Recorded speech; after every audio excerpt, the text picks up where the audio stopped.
Hey.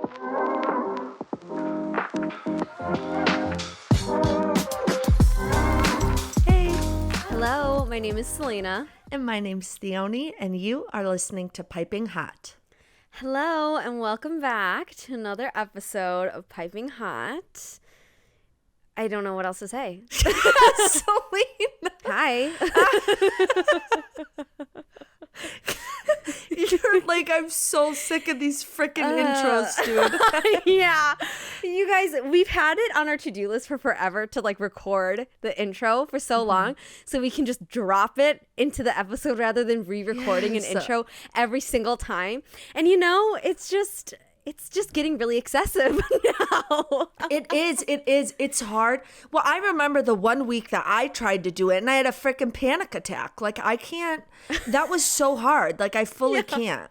Yes. So, no. But anyways. How are you doing? Oh. What? Fuck. This is off to a really good start, clearly. Really? Oh, my Lord. Anyways, I'll go first. I'm going okay. Okay. As Selena knows by some text messages she may or may not have received last night at a very late hour, I decided to neglect the fact that I didn't eat a lot yesterday. And then I went and had a couple drinkies with my friends. So yeah, you can imagine how I'm feeling today. I literally just sat around all day. Like I watched some Great British Baking Show. Nice. I tried so hard to be productive, but I could not for the life of me. Yeah. So, and that's okay. Yeah, it's okay. It's okay not to be productive all the time. Yeah. I'm trying to tell myself that because I hate when I feel like I'm wasting time. I mean, I think you definitely like need that space to just like relax, and you definitely deserved that night out yesterday because I know the past couple of weeks have been just so crazy for you work-wise. So like you deserve it all. Thanks. Wow. I feel so good about myself. No, no, but like honestly, these past 2 weeks have been so horrid at work. Like, luckily towards the end of this past week, it got a little better, but it's just been crazy. But how was your weekend? It was good. Work has been really slow. Well, not really slow, but slower this past week, which has been nice. Oh, I finished writing my book. So that was really exciting. I am so freaking happy. Yeah. And then, sorry, it's your moment. Sorry. No, you're good. You're good. Yeah, no, so I finished writing my book and I'm just taking a break. And I'll probably start back up or to like revise it November 1st. But I'm taking a break. But I'm really, really happy that I finished it. It's the first book that I finished in over a year-ish. And then to celebrate, I bought an iPad, so that's coming in soon. Heck yeah. Yeah, I'm going to be an iPad girly now, so I'm going to have my life together. I love it. Oh my gosh, you're going to be the person with like the aesthetically pleasing calendar, like all that stuff. Did you get the Apple Pencil with it? I did. I just got one off of Amazon because I was good. Well, I'll start off with this one, and if I really, really hate it, then I'll splurge on the Apple Pencil. No, honestly, the ones on Amazon are just as good. I straight up broke my Apple Pencil that I had, like the legit one. Yeah. So then I had to get one on Amazon, and it's literally the same. So yeah, okay, that's good to know. But yeah, no, so that's been good. And then I went to the dentist on Friday and found out I have gum disease. So that's really fun. Sorry, you guys. Selena sent me a Snapchat, and I'm such an asshole. She's like, I have gum disease, like, and then she sends me this Snapchat, and she cannot literally move half of her face. Yeah. And then she starts laughing as she's talking, and she's like, she can't do it. Like, you literally could not function. It was the funniest thing I've ever seen. No, because that Snapchat that I sent you was the first Snapchat that I sent of like me talking and like laughing and smiling. So I haven't like laughed or smiled all day until I sent you that Snapchat because it was still kind of like sore. And by the time in the evening, I was like, oh, it feels a little bit better. But I didn't realize that I was still numb, that like it wasn't functioning. So when I was recording it, I could see my reflection and I was smiling and I realized that my other side of my freaking mouth wasn't moving. And I was like, that's what I was laughing at while I was trying to tell you whatever I was trying to tell you. And then I just had to end it because I was like, I She can't literally function. cut off. Which was the best part of it all. Like, you tried so hard and you're like, I can't. I literally can't. I like tried to cover my mouth with it. I was just like, nope, I can't. I just have to end it right now. But yeah, no, that's just a reminder to go get checked out. You know, both your like teeth, your physical, your eyes, everything. You know, you never know. So No, it's true. Stay on top of your health, people. truly. On. And then we went to a pumpkin patch yesterday and we carved pumpkins. Yeah, I saw the pictures and I wanted to cry. So you guys are so sweet. Thanks. It was really fun. It was really fun. So Your Instagram picture of the knife just being broken in the pumpkin killed me. okay, if you go get those tools at Target, No, they don't work for shit. no, you have to splurge on the really nice ones because it literally broke. And I was like, what the heck? What am I supposed to do now? Like, it was so frustrating. But thankfully, Jack had his, so I just used his. What are you drinking today? I'm drinking green tea with honey because every Nice. time I'm feeling a little under the weather, I feel like it fixes everything. It doesn't, Yeah. but I like to think it does. So Yeah. Nice. that's good for me. What are you drinking? I'm drinking the chamomile manuka honey vanilla tea. I think that's what it is. Nice. But yeah, no, I went to an Asian food festival with my friend earlier today, and so I'm feeling super full. So I'm just like really needing some tea that's like light and easy. Yeah, literally. Oh my gosh. I feel like when you have just like a crap ton of food, it like just sits with you and it's like you probably It's a won't be eating the lot. rest of the day. Yeah, no, I mean, it was super good. Like, don't get me wrong, it was super, super good. But it's just like after you kind of come down and you're like, wow, I ate a lot of food. Was it like different like food trucks or was it like different or how was it set up? So it was at the Union Depot in St. Paul. Oh. And so they like had a bunch of different stands and vendors inside the Union Depot. They only had cool. three food trucks outside, but then everything else they had like food inside, and they had like different performances and like vendors selling things. Oh, and- that's so cool. yeah, no, it was super fun. It was so busy. Like Really? you could not move. Like sometimes we were just like standing there. We were like, okay, like let's go. But yeah, it was Dang. so busy. Wow. Well, it must have Yeah. been pretty good, Dan. It was very good. What pop culture stuff do you have today? So I only have one thing because I didn't do research today or anything. Here's the thing. I tried to do research and I just like don't think anything really of note happened this week. I do have another thing that I just thought of. Well, I don't have any, so you go for it. Okay, so the first thing, I'll say the one that I just thought of. It's kind of old news, but that's because I forgot to mention it last time when we recorded an episode. Selena Gomez and Hailey Bieber took that picture together at that gala and literally broke the frickin' internet. I thought it was photoshopped. So did I. That just seems so crazy after all this time, after everything that happened. I was like, Yeah. are you for real? Yes. Which, good for them. I think Yeah. Selena Gomez is like the most mature, kind person. Yeah. Like, crazy. I know. So that came out and I was like, wow. I mean, good for them that they're like above all of these headlines and whatever people are saying. So I'm happy that they can move on, you know? Agreed.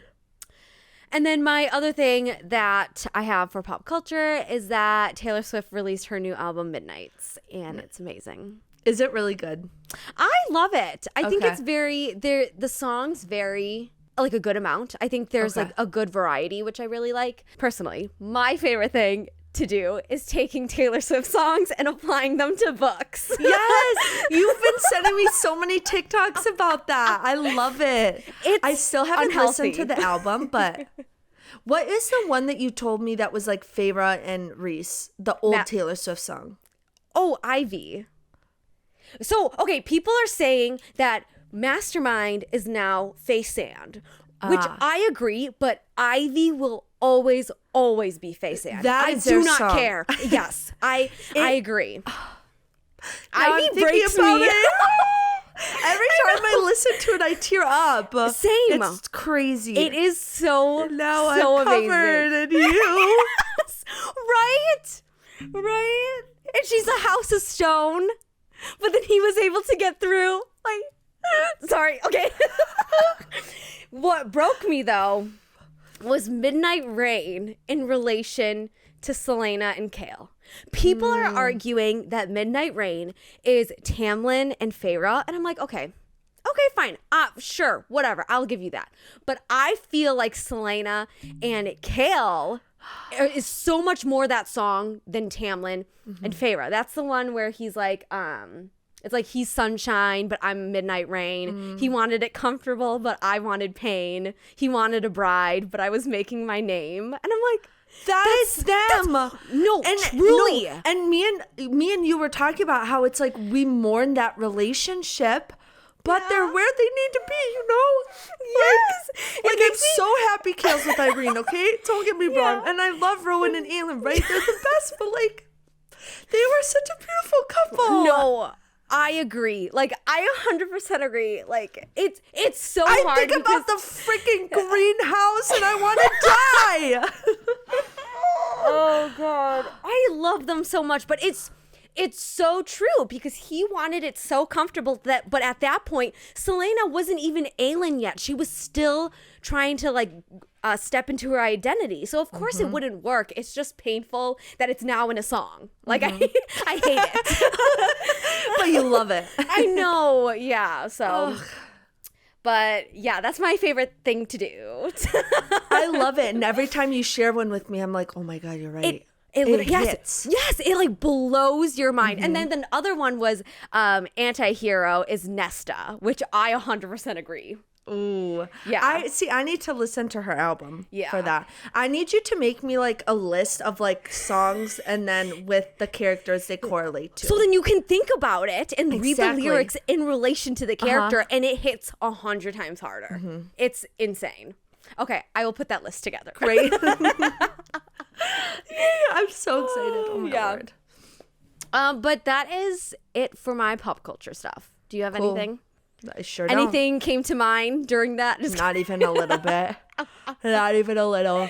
So today, Selena and I are going to be talking about Colleen Hoover's newest book, It Starts With Us, which is the sequel to It Ends With Us. And I think it's very interesting because she literally wrote this book because TikTok blew up It Ends With Us. So she was never planning on writing a sequel, but she decided to write this because we loved it.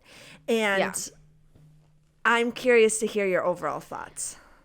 I guess I realized I didn't write overall thoughts, but I will just say it on the fly. Yeah. It's interesting that, you know, that TikTok has become such a tool to promote authors and to really, really push them in the direction that they didn't think that they were going, which is this is a perfect example that Colleen was never, ever going to write the sequel. But now that I'm thinking about it, I'm like, well, if you think about It Ends With Us, Atlas was not in it, like very much. No, he wasn't. And so a part of me is like, yes, I love that we get more Atlas because we got freaking Ryle and I hate him.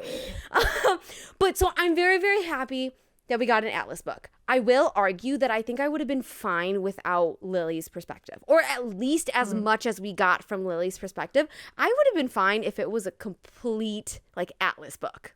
Interesting. See, I like the dual POV because I really feel like we needed Lily's perspective in it because it's like it's her kid and it's her relationship with Ryle that's still causing all the crap happening, right? And so I think it's important to be like, well, how is Lily viewing this man now entering her life again? Oh my God. But I just have to say, I freaking loved it. Really? Yes. Did I think it was like a little unnecessary? yes, because Okay. the first book kind of ended when it needed to, right? Yes. But I also knew because she wrote this book because we all loved It Ends With Us and we wanted more Atlas and Lily, right? Yeah. And that's what we got. It wasn't meant to be another book like the first one, right? It was Yes. supposed to be like the enjoyable, like, yes, there's still conflict, yes, they're figuring their life out, but it's supposed to be a simpler, like, more heartwarming, more just like cute book. And that's what I got, and that's why I liked it, you know? Yeah, I agree. I think the only reason why I didn't rate this 5 stars is because it didn't hit as hard as the first one. Sure. But I don't think you could even compare both of them. You know what I mean? Again, I still enjoyed It Starts With Us. I think I need to think about it more in the perspective and lens that you're looking at of that, like, it's supposed to be lighthearted. Like, this is just their life after. Yeah. You know, so. Exactly. So you want to get into our notes? Yes. Okay. Alrighty. Starting with chapter 1, this is my synopsis.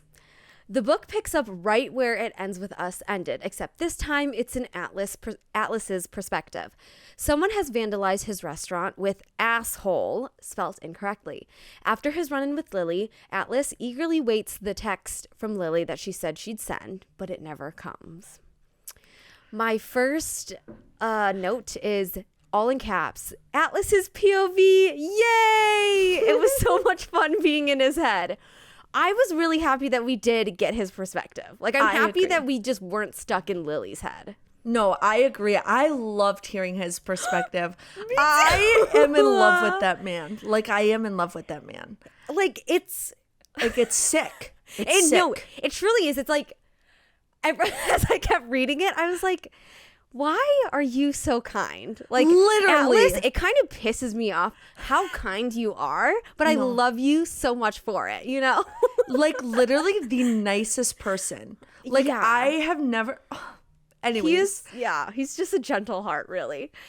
And then my next note was saying that I guess I didn't realize that it literally picked up right where It Ends With Us ended. Yeah. Like, literally, like, 30 minutes after. And I was like, wow. I mean, I didn't mind it. I think that was a good thing. But I think because I haven't read It Ends With Us in so long, I was like, what is happening? But Yeah.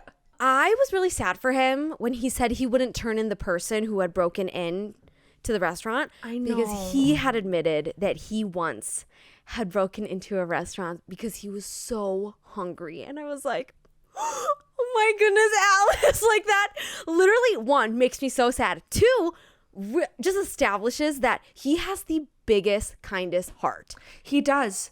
Who does that? Yes. Who does that? Like, he you- is so understanding. And I feel like Yes. what he went through gave him such an interesting perspective in life. Like, Yes. you wouldn't be able to have that unless you went through what he did, you know? Yes, no, I agree. And it's like, the thing is that, like, this wasn't just one incident. Like, it keeps happening, and that is so much money to keep repairing and taking all this, like, spray paint off and stuff. But yet he's like, nope, let's just kind of write it out and see. And I'm like, Alice. I know, Alice. I love him. The only other thing for chapter 1 is that I thought it was really cute that he was so nervous and excited to get Lily's text. Like, he was just I so... thought so too. Like, it's... It was so I'm adorable. sorry. I love softies like that. Like, I feel like Yeah. even in the book that I'm writing, like, I love when the inner dialogue, it's almost like what girls are supposed to be like, where they're like giddy or like anxious or like whatever. I love when you get hints of that in a man, because it's like, Yeah. you know, men get nervous about things too, but they'll never, ever, ever say it out loud. So like, Yes. I love getting little pieces of that. And when it's Atlas, like, yeah, I love it. I agree. Moving on to chapter 2. So here is my synopsis. Lily is rattled after running into Alice on the street more than a year and a half later. She's excited about the idea of rekindling her relationship with Atlas, but Ryle looms back in her mind, fearful of what he'd do if he found out. Overwhelmed by her feelings, Lily takes a break from work and writes a letter to Ellen. Okay, here's a hot take, and I want to hear your thoughts. Okay.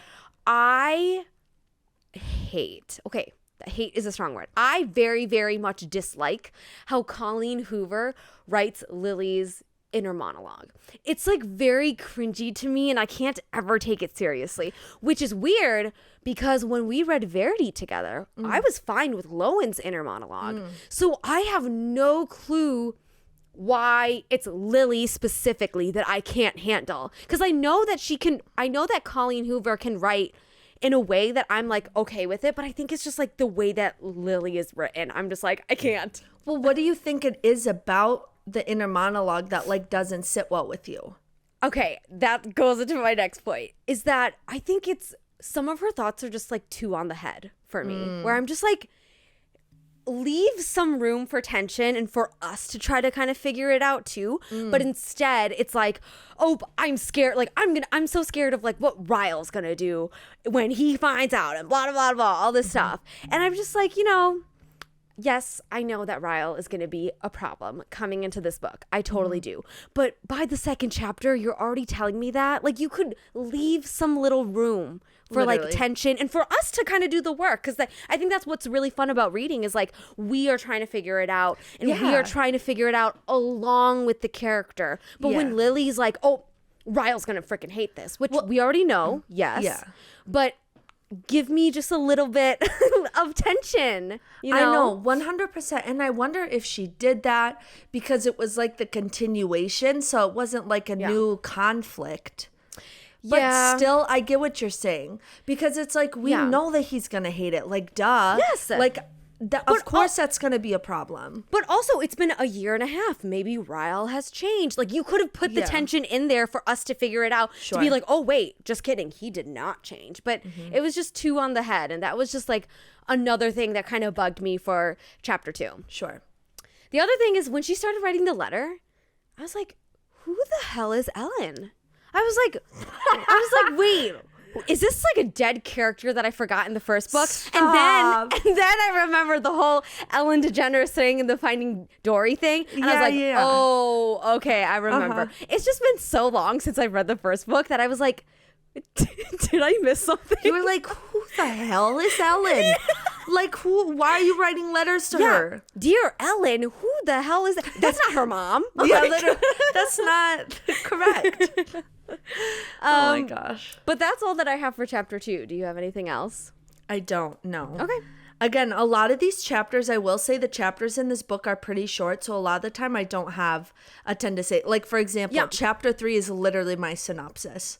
Okay, go for it. After a therapy session with Brad's 12-year-old son Theo, Atlas decides to text Lily. In return, Atlas gets a basic response that tells him everything he needs to know about what this will look like moving forward. So, a couple things. Okay. I literally love Theo's character. I think it's so freaking funny that he says it like to everybody. He's not ashamed to be like my therapist. And it's literally a 12-year-old boy. And Theo is so cute and so funny. Like literally gives him so much shit. I love it. I love him. I know, it's so sweet. And I just, of course, I love, and we've talked about this before, where it's like, I love seeing a man interact with a kid. So like having that relationship made Atlas like that much better to me. Yeah. Yep. And then I was so annoyed with Lily's response. Like, I get it. But, like, I was so annoyed. I was like, Lily, this is Atlas. This isn't just anybody. Yes. Like, if you're nervous about how Araya's going to, like, if you need time to figure it out and, like, how you want to navigate, just tell Atlas. He's already been waiting for you. He's the most understanding person, literally ever. Like, so to give him that, I'm like, don't give him nothing. So then at that point, Atlas is just like, okay, I'm just going to chill then until she decides, which is frustrating. I was like, really, Lily? Like, out of all the people in the entire world, you're going to give him that response? Literally. The person who is the most considerate and thoughtful person, you're going to, like, skirt by? And plus, the thing, too, is that she calls him considerate Atlas. Like, you think he's going to, like, be like, I can't deal with this, or blah, blah, blah. Like, literally. No, Lily, that's not how it works. And you know that's not how it works. You're just scared, honey. Exactly. Okay? Chapter 4. I don't know why I started in British accent. Lily comes to terms with the fact that she needs to figure out Ryle's reactions to dating before she were to pursue anyone. We also get insight into how Lily is managing Ryle's small pursuits of her. We find out Lily has a small list she keeps to remind her why she is apart from Ryle. So I don't have a ton to say about this chapter, right? Because again, I feel like it's still kind of just setting up things for the rest of the book. But this is the first time Lily mentioned she does not want Emerson having visits, like overnight visits with Ryle until Emerson's able to tell her if something happens. I threw up. Like, it makes so much sense, but that is so sad and so scary. Like, as a mother, I'm sure that fear is so real. Like, that just like, it just reminded me how truly crappy of a human Ryle is, and just like how much he has affected their life with his idiotic choices that he's made. And like that just really like I don't even have words. Yeah, no, when I read that, I had chills because I was like, no, you're so right. She needs to be able to tell you what happens because Ryle cannot be freaking trusted. No, he can't at all. No. And I'm just like, wow, the fact that like she has to work around that. And like, okay, yeah, Ryle is busy and he's doing surgery all the time. So even if he could do overnights, he couldn't because of work, blah, blah, sure, whatever. But then the actual like decision to give her to Ryle is like still very scary if she can't talk. Crazy. Yeah. So crazy. But yeah, that's basically all I have for that chapter. The only other thing I was going to say is that like I like that Lily has that list to remind her of why she shouldn't be with Ryle, because like I get it. I'm sure that idea of like having the family with the mom and the dad and like having it be easy, like as it should be, easy in quotes, you know, like I'm sure that temptation is real, and Lily tries to see the best in people or give people chances, right? And so I thought that was really smart on her part. To be honest, again, it's been a while since I read the first. I forgot all that had happened. So that list was helpful for me. And my heart broke when I read the first point of like, he hit me because I laughed. And I was like, oh, he did though. He literally did because you laughed. Like that's it. And I was like, oh, you're so right, girl. You're so right. Literally. Like, yeah. Yeah, and that's all I have for that chapter, but oof. Okay. It took me no time to hate Ryle again, literally. Like, you're right. I read the first word and I was like, fuck you, Ryle. Yeah. Like, also, her... Theoni, can I talk? What is fucking wrong with me? Let's talk about his little hints that he does and his little like movements and stuff that he does to try to like get her back. I thought that was disgusting. He is such a manipulative little... I hate him. Yes. I really hate him. And like... it's just so selfish. No, like, and it's he's like so selfish. Yes, and it's the audacity that he thinks that they even have a chance together. And I'm like, Ryle, do you need a list? Do you need a reminder of everything that you've done? Because clearly you do not remember. And it pisses me off because like, yeah, you've apologized, blah, blah, blah, blah. But it's like, you're not making amends. Like you're still the same person. Exactly. And it just pissed me off like the way that Lily was like describing how he like would come in and out and like just the different little like stuff that he would do, and I'm like, that's gross. That's so gross. It's like he was trying to make up for it by acting like nothing happened. Yes, and I hated that. Which is even worse in my opinion. Yep. No, agreed. Yeah. Chapter 5. So here is my synopsis. There's been another attack on Atlas's restaurant. This time, they check the security camera and see it's a young boy who vandalized the restaurant and slept on the back steps all night. Then, Atlas gets a phone call from his mother, Sutton. He thinks that she's asking for money, but before she can ask, he hangs up and blocks her phone number. So I think this chapter was the moment that I realized that this book would really be about Atlas and his journey and his character arc. And I was so excited because I was like, yes, we didn't get any Atlas last time. So literally. I am so ready for like a character arc for him and to see how he's really progressed from the Atlas that we know in high school to the really successful Atlas. And I also think being able to get his background makes me love his character more, because it's like we only saw Lily's perspective of him, not like how he actually thought about things. And hearing how he thinks about things makes him that much more lovable. I know. He's amazing. The only other thing I have for chapter 5 is that when his mom called, I was like, of course. Like, oh Literally. my, are you kidding me? And then I cheered when he hung up and blocked her. Same. I was like, yes, block her number. You don't owe her a thing. Yes. Because you never see Ryle just cut someone, or you never see. You never see. You have another man on your mind. No, literally. Oh God, absolutely the fuck no. Anyways, what I was gonna say was that I really liked seeing Atlas with a little bit of an edge to him and putting up a boundary, because I feel like he's really good at standing up for people. We know he's sweet, but I also feel like sometimes people try to take advantage of that, or like he maybe would want to give someone so many chances. And I like that he was like, absolutely not. Like, no. And I love seeing that side of him. I do too, and especially with his family. Because it's like, oh, with Lily, like, no doubt he'd do that. But with his family, it could be kind of touchy. And so I really, really appreciated him being like, nope, I'm going to hang up and I'm going to block her too. And I'm like, you know what? Good for you, Atlas. So that's it that I have for chapter 5. Do you have anything else? I don't. Okay, moving on to chapter 6. So here is my synopsis. Lily and Alyssa are at the shop when Atlas comes in unexpectedly to deliver Lily lunch. Before she can accept, Ryle pulls up to the shop and Lily has to hide Atlas in the storage closet. Ryle stops by for keys that Alyssa has and notices the food. Alyssa lies and says that she cooked it, and Ryle leaves. Lily goes to get Atlas, but he pulls her in the closet. He asks her if he can call her tonight, and Lily says yes. Talk about a heart attack, okay? Literally. I thought I was gonna die. No, literally, I got so stressed. I was like, oh my God.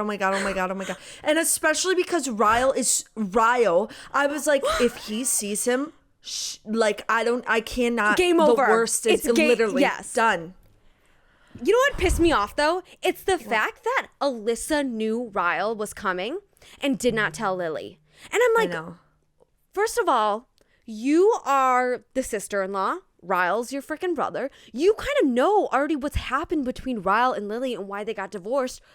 Yes, he's just dropping off keys or whatever, but still, why wouldn't you tell Lily? Like, that's such a weird thing for me that I can't wrap my head around, of just like a quick little, oh yeah, like Ryle's stopping by to drop off or to pick up the keys that I have for him or whatever. Just something very simple. But the fact that Alyssa didn't, I was like, what? I also feel like, though, that like maybe she just forgot, because I really do feel like the rest of the book, she was such a good friend.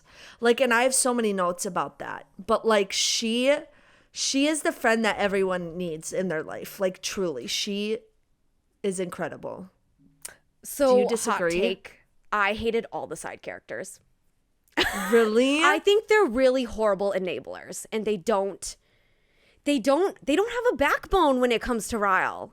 And they finally did at the end, which we'll talk about. But I was reading Alyssa and Marshall and all of these other side characters, and I was like, you guys are horrible enablers. You guys do not stand up to Ryle, even though you know what he's consistently doing to Lily.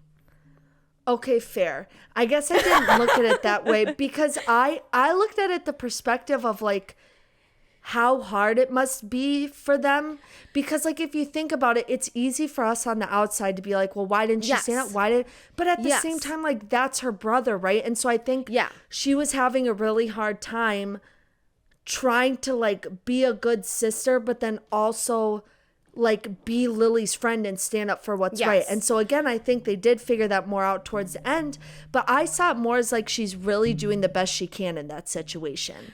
And it's not going to be perfect all the time. I totally agree. I definitely understand that Alyssa is stuck in the middle. Unfortunately, Ryle is her brother, and she really, really, really sympathizes with Lily. Reminder, she's the one who told Lily to leave Ryle in the first book.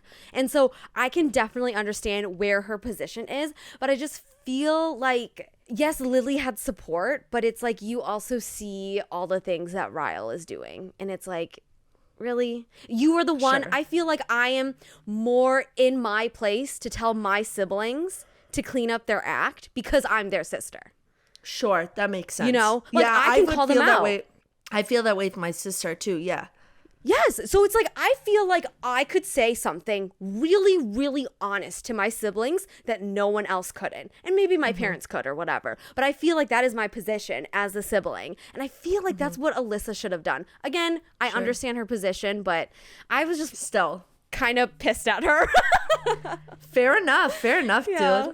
dude. Okay, before the whole Ryle thing, I thought it was really sweet that Atlas dropped her like lunch off. Like I was know, like, but I loved it because again, it's like we're seeing the side of Atlas where he's like, I'm taking control of my own life, and I'm not gonna let the same stuff get in the way. Like if I want to pursue someone, I'm gonna do it. I will say when he pulled her into the closet at the end, I died. Like I was I thought like, they were gonna kiss. I was so turned on, literally. I was like, I thought they were gonna kiss, and then considerate Atlas being considerate, he was like, can I do it? And she was like, what? And he's like, can I call you tonight? And I was like, oh my God. That's all he wanted. I literally thought they were gonna have a hot makeout session. He literally said, but no, he just wanted to call her. Yeah, And he asked her permission because he knows how hard it is. Why is he not real? I don't know. He's like amazing. No, literally Like one of my favorite bookmen ever. Like he's just has a gentle everything heart. to me. No, Yeah. really. Even though I was like really, really angry at Alyssa that she didn't tell Lily that like Ryle was coming over, I did laugh that she lied, that she had cooked the food. And she like came up with the stupidest name ever that didn't make sense. And Ryle was like, okay, like whatever. He was like, something's going on here and I don't want to know. Yeah. He's like, bye. Yeah, he's like, don't eat that. Yeah, exactly. I did find that very funny. Yeah, it was hilarious. But I think that's it that I have for chapter 6. Okay, chapter 7. In chapter 7, we get a further glimpse into Theo and Atlas's relationship. This time, the tables are turned and Theo decides to trust Atlas with something he hasn't shared with anyone before. I thought that was really, really cute. Like, I loved Atlas and Theo's relationship. And, like, I don't think... There's not a ton I have to say about this chapter because it really is just like them kind of interacting and Theo giving him advice and whatever. But I thought the storyline with Theo being like gay, I thought was interesting, and I thought it was like really sweet that he like Atlas was the one he trusted. And I think it really just goes to show a lot about Atlas's character, right? Yes! But then at the same time, I also was like, it feels kind of like random. Like I was like, okay, but like I still liked it a lot, and I still thought that it was really sweet how Atlas supported him and like but supported him in a way that was like so like there was no shame, there was no like crazy reaction, there was nothing. It's just like Atlas treated that moment with such care, and I thought that was really beautiful. And I think it says so much more about Atlas than it does Theo, even though, again, I love Theo and I think that's very, very important for his character. But I think this device was used purposely to show how Atlas would react to something. Because, again, if you're thinking about it, like, oh, like Lily has all of this going on. Like, how would Atlas react to it? And, like, Atlas is, like, totally chill with it. And he's very, very considerate. And he's a safe person. And I think that was, like, the big main thing coming across for this chapter, and I just loved it. Like, I already knew that Atlas was a safe person, but this really just said he's a safe person. He really is. I want to tell him my trauma, and I want him to comfort me. Really, like, he would hold it with such care. He would hold me with such care. You know what I'm saying? Like he. Stop. I would would die to be an extra in this movie. Like, I just need to see it up close. I'm always Atlas casting myself in these movies. I know you are. I need Atlas to be so incredibly hot in this movie that it like makes me want to scream. Like, I need him to be so hot. I need him to be so hot, but I also need him to like have a sweet face, kind of. Yeah. Like, he needs to have that balance almost. Where yes. like Ryle just is like straight attractive, right? Yep. But like Atlas needs to have like a very gentle side, but he's also very, very nice to look at. Like Yep. Now I wonder that they're making It Ends With Us a movie if they're gonna make like a sequel with It Starts With Us. And I feel like it'll really depend how the first one goes. I think so too, yeah. I mean, the thing is too is that like they now have material for a sequel. So it's like if they want to, they could. I think they should. I haven't even seen the first one, and I think they need to. So. But yeah, should I move on to chapter 8? Yeah, go for it. In chapter 8, Atlas calls Lily as promised. However, it's not a call, it's a FaceTime. Lily and Atlas reminisce on the past in the way they set their phones to talk to each other and the way Lily reads part of a journal entry to Atlas from their childhood. Then Atlas officially asks Lily on a first date and sets up another call for them. This chapter, this is what I mean by this book. It was just straight cute the whole time. And like this I was giggling this whole chapter. When he FaceTimed her and didn't call her, I screamed. And the fact that he's like, I wanted to look at you. Like, what the heck? That's so cute. What do you mean you want to look at me? Like, is that fake? Like, what? Yeah.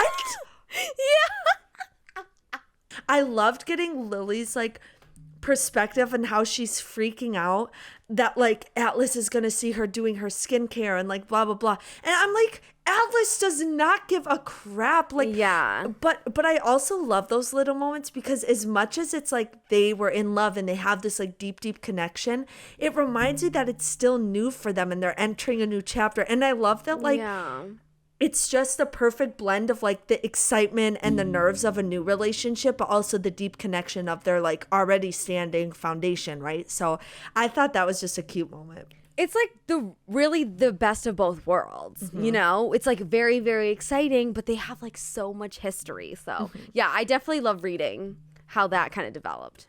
Me too. Did you scream to yourself when they set up their phones to look at each other like they were laying next to each other? Yes. Did that just make you throw up? I was like, why is this the cutest shit ever? Literally. Yeah, I can't. Yeah. When Atlas asked her to read the journal entry, I screamed because I would have had the exact same reaction as Lily, being like, oh my God, no, I can't do that. That's so awkward. Like, it's so embarrassing, but also it's so sweet. Yeah. And it's so cute that like Atlas wants to hear all those like journal entries because it's like so precious to Lily, you know? And it's like such a huge foundation for their relationship. And it just makes me want to die.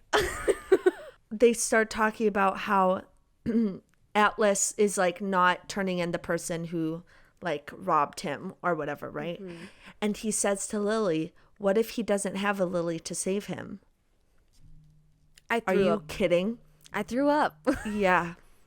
That's frickin', this whole chapter's frickin' fake. That's not how. Like, it literally makes me tear up. Like, I love them so much. I love them. It's like, it's not like visceral where it's like, I would die for Aitlin and Rowan. But like, Lily and Atlas just have something like so special that it's like, it's so different. You know what I mean? Like, it's just, I love them. And then this is my other note, which I already kind of mentioned, but I just have to say this, okay?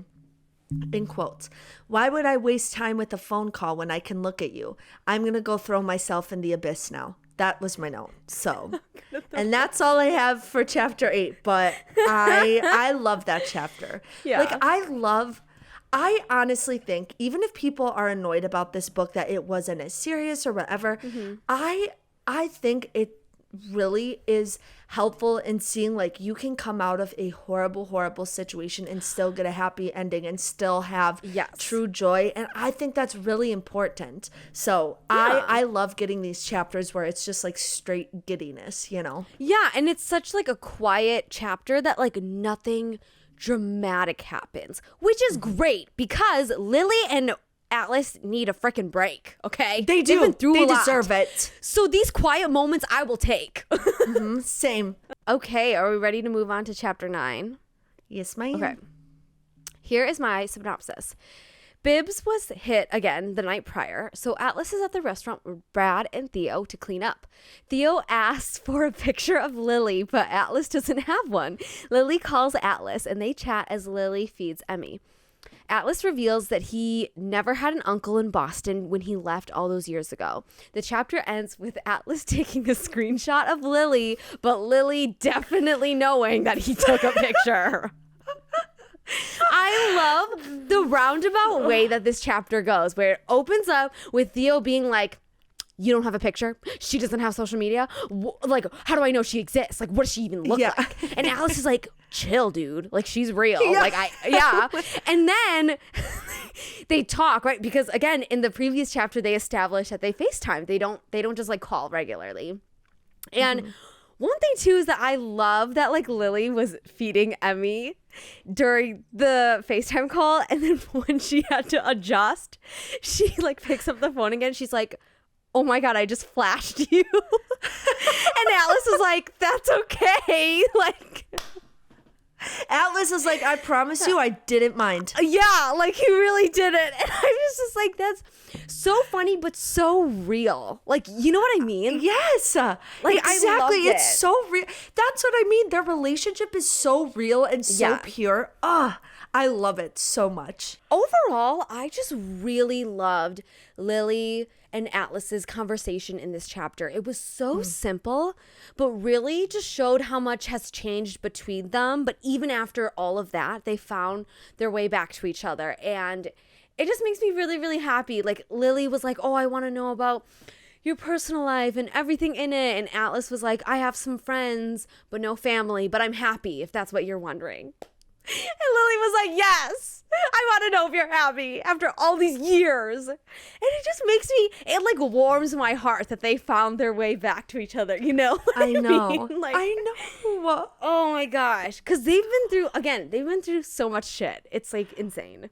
Something I'm learning more and more as I'm reading Colleen Hoover's books. Yeah. She weaves like the idea of fate into so many of her stories. It's like, or the idea of like what's meant to be will be, right? Yeah. I just finished reading her book, Confess. I literally read it in one day. Wow. And that was kind of the same idea. And I was bawling my eyes out at the end of that book. Like it took me out. Yeah. But like, I just think that's such a beautiful thing. Like if something's meant for you, it'll find you, you know?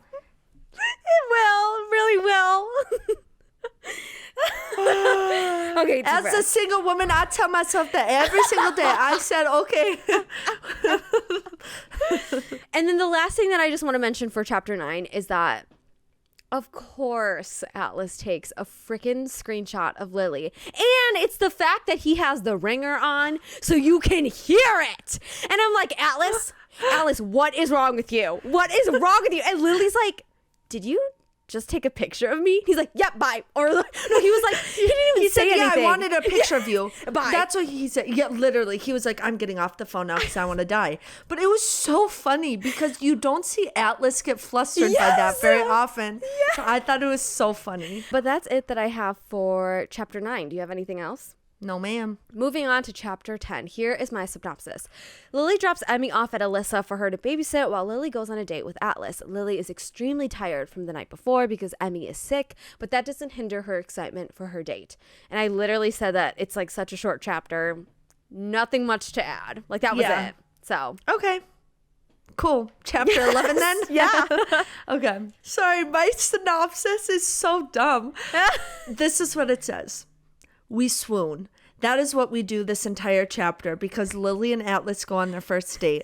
Lily may have fallen asleep on the drive to the restaurant, but Atlas had a journal entry depicting their first kiss to keep him company. I love them. Yeah. I love them. And I thought Atlas being so nervous for the date was so cute. Like he just like cares so much and wants it to be so good and wants to make Lily so happy. He's like, do I smell like garlic? Literally. Literally. I was like, I think you're fine, dude. Literally. And then as she's falling asleep, right? She falls frickin' asleep in the car. And he makes some comment about how he finds her snoring cute. Like, who is that? Where can I find him? Like, who the heck finds snoring cute? I don't care how in love with you I am. If you are snoring, you're not going to sound like cute to me. Like, there's no way. But like he does. That's because he is obsessed with Lily, okay? Yeah, he is. He really is. I just thought it was really sweet the way that Atlas was struck by how Lily wrote their first kiss because he remembered it so differently and like, or he remembered something else as their first kiss, which we'll learn about later. But like, Yeah. I just thought it was so sweet. And I just like loved him reading the letters. Like I thought that was so cute. Yeah. This is a quote. Okay. I think I loved her more than I've ever loved anyone before and after that moment. Okay, here's another quote. She could sleep the entire way back home and I'd still think this was the best date I'd ever been on. Are you for real? That's, oh my God. That's the theme of this episode. It's fake. It's freaking fake. Like I can't, this isn't real. Like, I am in love with that man. I am. It just makes me so happy because he's waited for this moment for so long and all that he wants is just to be in her presence. Like that's all he wants. And I'm like, you deserve it. Literally after all that you've been through. And this is what makes you the happiest. I'm like, yeah, you deserve it. Cause like you've done so much and you've been through so much that like, yeah, even Lily sleeping next to you is like the best thing ever. Literally. Yeah. That's what I mean. He does not take any of the moments for granted. I love him. Do you have anything else for chapter 11? I will say Colleen Hoover loves her letters. And I'm just a little over them. Like, I just, a letter here and there is fine. But letters consistently that are so long, or like journal entries too, I'm just like, I can't. It was this and Verity too. And I was just like, I can't be living in these journal entries constantly. I mean, like, fair. I guess I understand, like, they serve a purpose, but just cut them back. Like, I don't need them like, all the time. Yeah, that's true. Yeah. There was a lot of it. I didn't necessarily mind, but there was a lot. And I'm like, you probably could have cut that back. Yes, yeah. So chapter 12? Yeah. Okay, this was kind of a long chapter, but in the first part of this chapter, we see the end of Atlas and Lily's date where Lily gets to read Atlas's first entry about why Lily is his favorite person and what life before Lily was truly like for him. We don't get a first kiss yet, but we do get a promise for a second date. The second half of the chapter, we see Ryle with Emerson having the realization about her middle name. Ryle confronts Lily on the rooftop, and although he stays calm, he pushes Lily's boundaries and almost attempts to make a move on her. This causes Lily to become extremely stressed, cries, and finds comfort in Marshall. So I totally forgot that that's what happened in that chapter following. Holy crap. Yep. That's what I mean. It was just like one thing after another with this. So the first part, when Lily wakes up and Atlas is just like vibing, I love that he knew that she would be mortified by falling asleep. And it's just those little things where it's like, he knows how Lily's going to react to things because he knows her so well, right? Yeah. So then we get this scene where Lily's reading Atlas's letter, right? And in that letter, Atlas is telling the story about how he tried to fix the doorknob for his mom, and his mom like treated him like shit for it. That was hard to read. And like, it is so heartbreaking. Like, Atlas truly was always sweet, like always tried to do the best thing, and nothing. He never got anything. No, I agree. That was a really hard chapter to read because even though we knew that Atlas had a really, really, really tough childhood, I think seeing it from his lens is a whole different like ball game. And I think that's what was so hard to read because it's like we've always heard it from Lily's perspective, but never from his. No, literally, exactly. And Yeah. what really drove that home was this quote: to feel so incredibly unwanted, unloved, alone. I had no one, nothing. Poor Atlas. Like that breaks my freaking heart. Yeah, that's like the worst feeling. Yeah. And here's a quote, okay? Okay. I will always be grateful to you for somehow seeing something that my own mother was blind to. You're my favorite person, Lily, and now you know why. Throwing Really? up, crying, Literally throwing up, screaming. throwing up. So then they start talking about like what they would want for their like wedding one day, right? This is from Lily's perspective, how she sees Atlas, okay? He just smiles at me and squeezes my hand like what he wants is a secret that's too soon to spill, because he wouldn't answer what he wants for the future wedding. And you know he's smiling at her like that because he wants exactly what Lily wants, because he just wants to make her happy. God. Okay, wait. I have a question. Well, not really a question. A statement and then a question. In a way, I thought it was like really weird that they were having like a hypothetical conversation like that, even though this is their first date, even though they've known each other for years. And I don't know, I just personally found that weird. And then throughout the entire book, I felt like it moved really slow but really fast, if that makes sense. Like their relationship. I agree, but I also think it fits their relationship. Like, Okay. they couldn't have done it. They have this connection. And like, I forget when Atlas says this in the book, but he said, I know what the end result is, right? So it's just, and I think they're trying to take it slow, but they both know Yeah. they're going to end up together. So it's Yeah. like, why are we holding back, you know? And it's Yeah. like, it didn't feel weird to me because it came up in a natural way. And it's just like them being cute and them being hopeful after all of this time. Like, I ate that shit up. I didn't Okay. mind it at all. This is another quote from Lily. She said, if we somehow had fun together at such a low point in our lives, it makes me wonder what we could be like at our highest. I thought that was so beautiful because Yeah. I think it just goes to show that like there's this idea, right, that people say you need to be completely healed and completely okay with yourself to be in a relationship with someone else, right? And while I think that can be true, that quote made me think about like you don't have to be 100% Yeah. your best. Like you don't have to be completely healed, right? You can't be dependent on another person for like making that fix for you, right? But like I just think it's such a beautiful concept that like rather than thinking you have to heal yourself and be completely 100% by the time you're with someone, that like you can help each other and like support each Yeah. other in that. That made me think about that. No, I agree. And I think too that like thinking that you have to reach 100% healed to be lovable, to be able to love someone else is just so unrealistic. Yes. That it puts so much pressure on you and also the other person where it's like, no, that's not how it's supposed to go. Like you don't have to be 100% healed. Like we're human. We feel these things. We make errors and mistakes. Like it's okay. So yeah, I agree that it was such a hopeful statement that Lily said. I forget exactly what their good night was, but I wrote in all caps when she says okay after he says good night because she's so flustered. Ha ha ha ha. I love it that she, again, it's that balance between they know each other so well, but this is so new that like they still get giddy and cute. Like, I love it. When I read that, I was like, oh, that's something Theoni would do.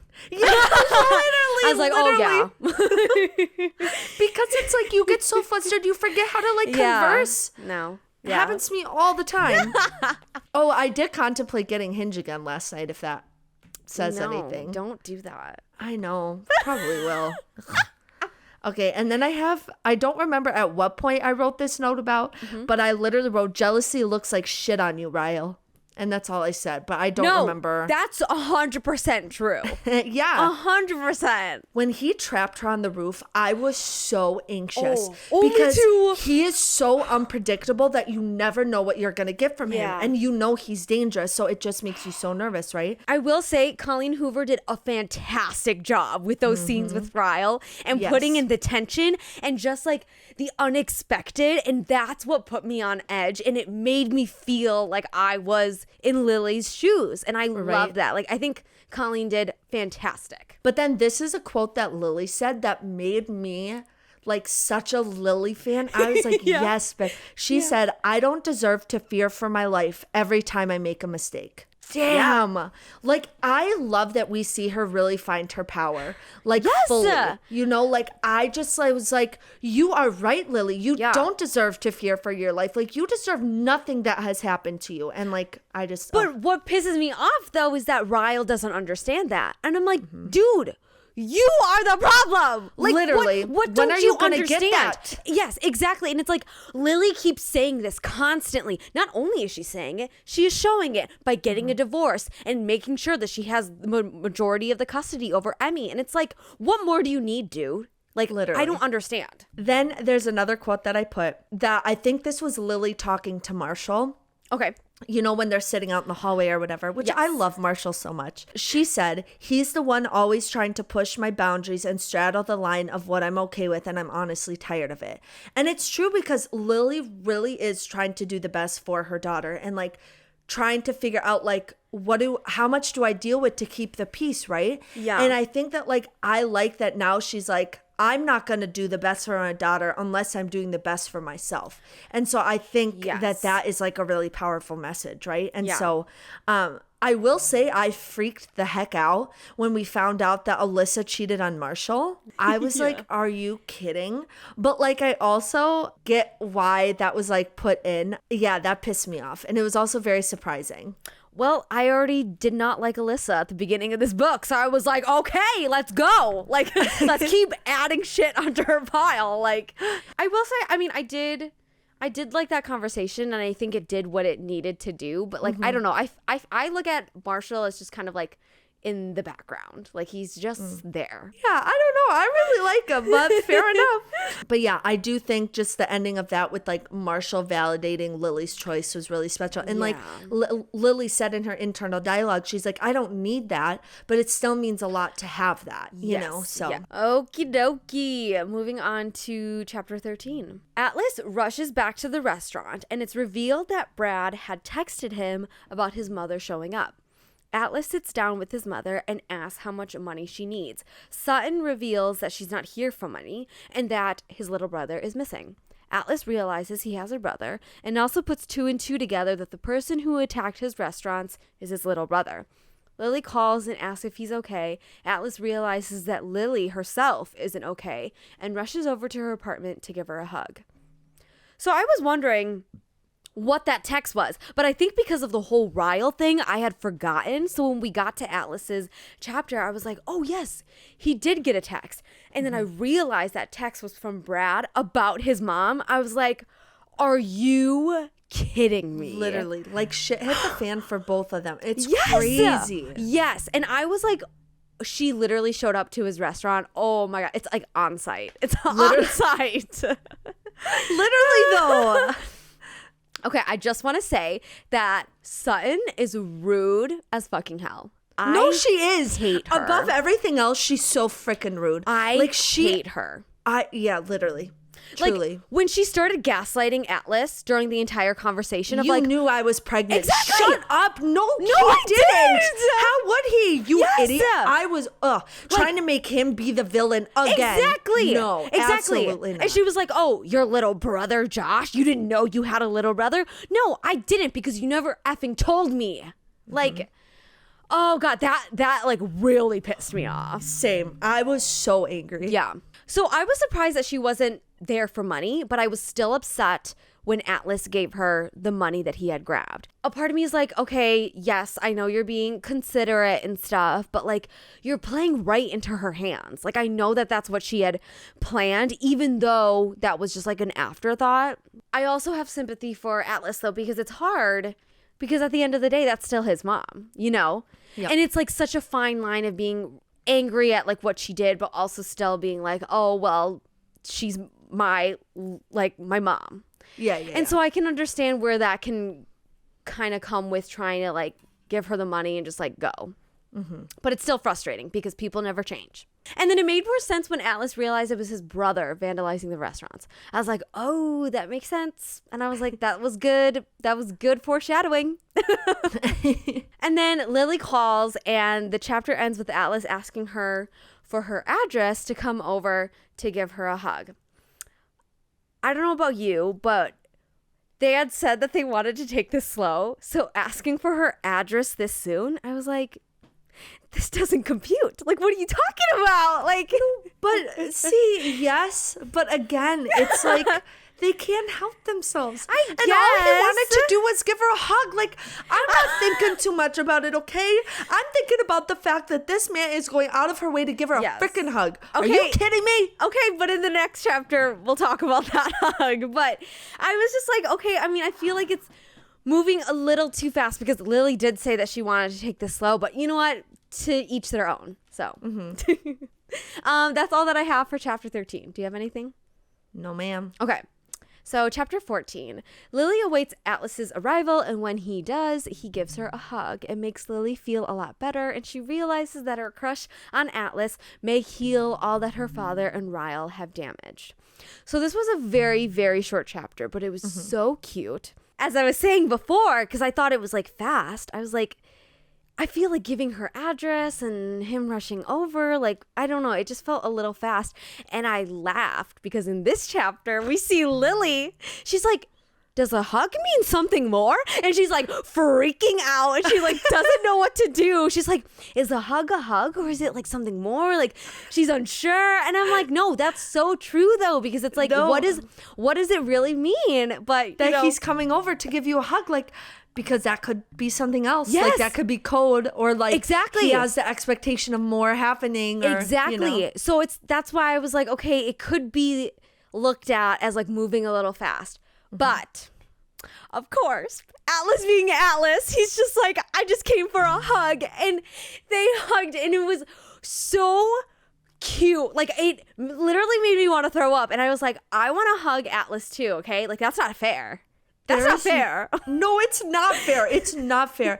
And I will tell you, there is, I mean, you have a husband, so you know, but like hugging a man who's like taller than you and can really like just like, It's the there's best. nothing like, it is the best. It really is. Not that we don't love a short king, but there's something about a taller man just like holding you. That's really, okay. But that's it that I have for chapter 14. Do you have anything else? Nope. Okay. All right.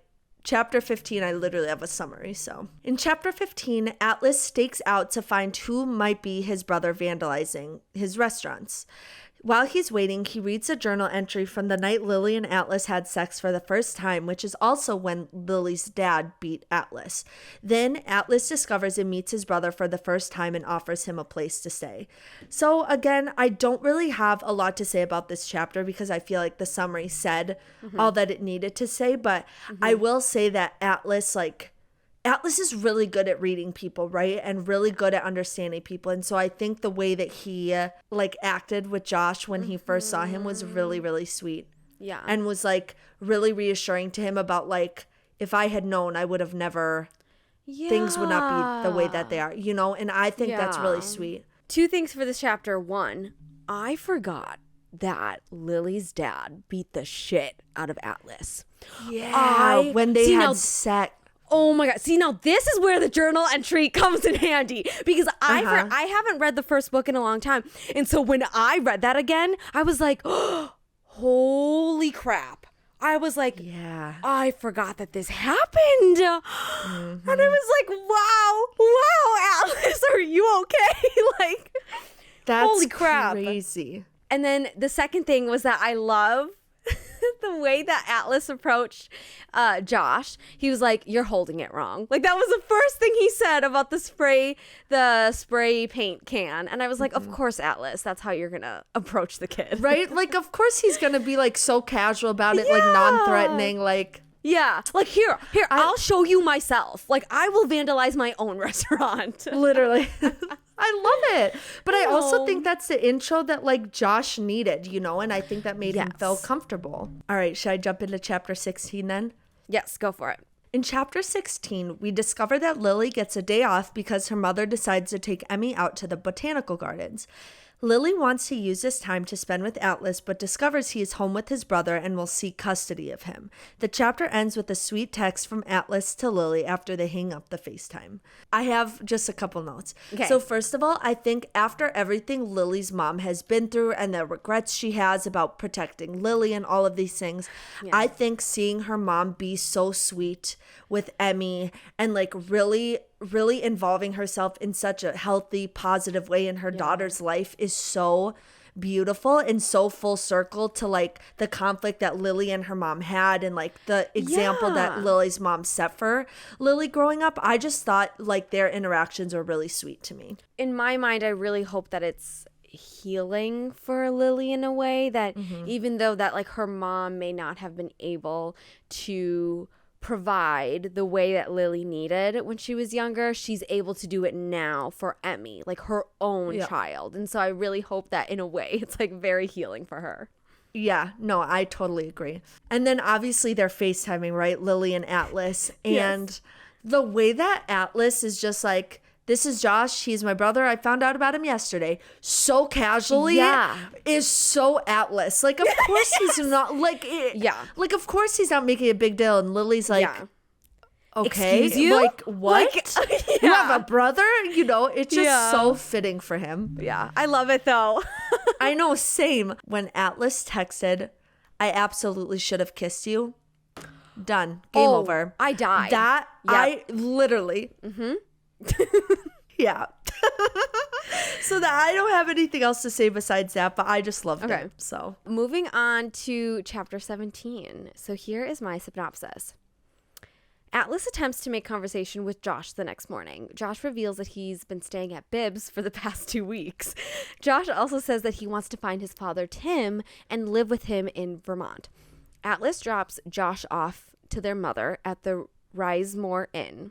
Before he leaves, Atlas gives Josh his credit card and tells him to hide it between his phone case and phone that Atlas had also bought him. When Josh goes up to his mother's room, Sutton slaps him and Atlas goes to rescue Josh. He takes Josh and they speed away to the ER. So before we get into the chaos, I just want to talk about the beginning of this chapter, which I thought was super sweet. And I feel like, again, the way that you had said when he had caught Josh at the restaurant, that Atlas is like trying to make up all those years that he missed with Josh and that he is sincerely trying to be this big brother to him. And I just think it's like the sweetest. No, it is sweet because he really is making an effort and like being so genuine about it and doing what he needs to do, but also respecting Josh's boundaries and like how weird this must be for Josh as well. Yes. So I feel like he balanced that really well. Yes, I agree. Question. Do you remember how old Atlas is? He's 2 years older than Lily. How old is Lily? I want to say like mid-20s. Like I want to say she's maybe like 24, 26. She's like young. Okay, so then he is probably in his late 20s, almost to his early 30s then. I think so. Okay. Like I want to say like Lily's like a 26 and Atlas is a 28. Okay, that's fine. Okay, cool. Wow. Okay, they're really young then. I don't know why I thought, they're younger. Because I feel like all the shit that they've been through, it's like aged them, but they're like, nope, I'm just in my 20s. Oh my God, it said 18. I was like, that's not. He's died. Wait, how old? Look up how old Lily is first. Okay, and then we so can just Lily. add 2. Oh, Lily's 23. But she then is it not. But then it jumps in the first book. But then it jumps ahead. So like in the new book, she would be 25 or 26. So then Atlas would be 28. Oh, damn! Good for me. You did good. That was a good guess. Thank you. Damn. Thank you. Damn. Okay. Which also means Atlas is a good age for me. Okay. Oh my God. What? I'm just saying. Oh my gosh. Okay. When Atlas dropped Josh off at the inn to their mother, I feel like this is too easy, is it not? And of course, Atlas gave him a phone and his credit card just in case, like being the sweetest that he is, right? But when Sutton slapped Josh and Atlas jumped out of the car, I knew it was game over. I was like, oh my God. Like, That's like the worst thing you could have done because Atlas was just going to go. He was just going to drive. And the second that Sutton slapped Josh, he was like, nope, can't do it. Which exactly, I mean, good for because him. it's like Atlas is trying to do things the right way to make sure that he can get, you know, so it doesn't backfire on him. Yep. But as soon as he saw that abuse, he's like, no, I'm not. Yep. Nothing is worth knowing that my little brother is going through this. Yes. No, exactly. But I will say when all of that like happened, I was really nervous that Atlas would do something bad. Like he did lift Sutton out of the way and onto the bed. But didn't his lawyer friend say that like he couldn't do anything like that and that he had to return Josh to Sutton or something? I guess so. I guess that was a plot hole that I like don't fully understand because Atlas did that to Sutton. So couldn't she hold that against him during court? She could. Like, yeah. But I think she could. But again, I think that was the risk he was willing to take in that moment because she was doing that. Got it. Okay. Okay. Either way, he did it and he brought Josh back. And it was heartbreaking when Josh was like, I've hit my head harder before. And I was like, or he said, I know if I would have a concussion. Yes, or something like that. And I was like, oh no. Oh no. That's so what has sad. that kid endured? Yeah. And I'm so happy that Atlas brought him to the ER to start a paper trail. And I was like, that's smart. That is so smart. But I was like, wow. Like, Josh, are you okay? Like, he's holy not. crap. He's literally not. Yeah. So that's the end of chapter 17. Do you have anything else? I don't. Okay. Chapter 18. Lily and Alyssa talk at the shop, and Lily reveals that Marshall told her about Alyssa's cheating. Atlas asks if they want lunch, and Lily says yes. He delivers lunch, and Lily asks him to a wedding with her the next weekend. Atlas says yes. The chapter ends with Lily feeling as if things are now muddled, but feeling hopeful that she's chasing her own happiness. At the beginning of this chapter, it's just a tiny time jump.